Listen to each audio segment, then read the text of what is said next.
I think the mid-range game is coming back for sure. We're watching the MVP of our league right now, pretty much dominating through the mid-range. Dominating. You know, so, you know, and in the postseason where the game changes, the physicality ramps up. You're allowed to bump and grab and hold a little bit more.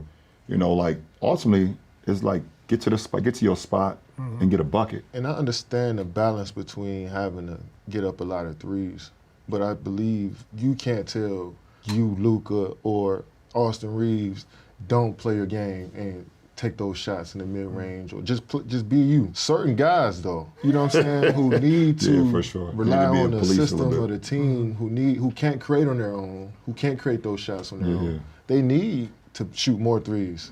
So I remember we was in a game against Cleveland and George's knee, and he liked to talk a lot of shit. I love George's, but he telling me, like, I hit a couple mid-ranges in a row. We down like 15, like, you need to shoot more threes. I said, no, these dudes around me need to shoot more threes. I need to play my game. You know what I'm saying? Because if I get into this paint, and because y'all gonna collapse on this mid-range and I kick out to one of them, I'm expecting them to shoot the three, not dribble into a mid-range. Like, that don't make no sense. But the best players on the team, you can't turn them into robots. You're exactly right. So we did a whole episode on this.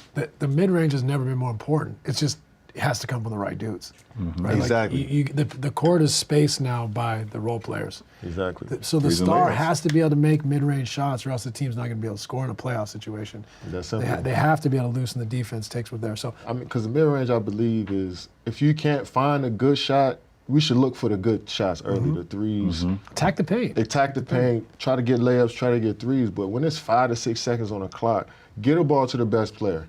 And if he shoot a mid-range at that point, then he shoot a mid-range. But we're not going to waste the clock trying to look for a 3, 2 seconds on the clock, and we giving it to no Why are you pointing at disrespect, me? Dorian Finney-Smith with 2 seconds on the clock to make a 3. That's not what we, or Royce O'Neal. That's not, I mean, they can hit it for sure, but that's not sustainable offense for us going forward.